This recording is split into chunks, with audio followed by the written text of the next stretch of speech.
No ukáž, bratn, to tie vynálezy, čo máš. Matematikár Hugo. Šmálik auto. Trobotka. Dobré názvy. Helma na umývanie zubov. Nie je to až tak zlé, len ti to trošku dorobím.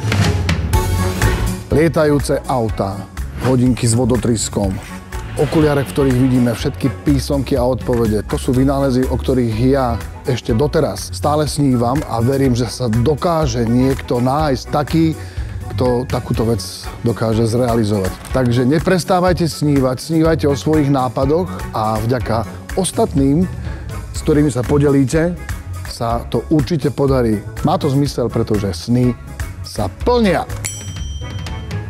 Od detských snov k skutočným vynálezom.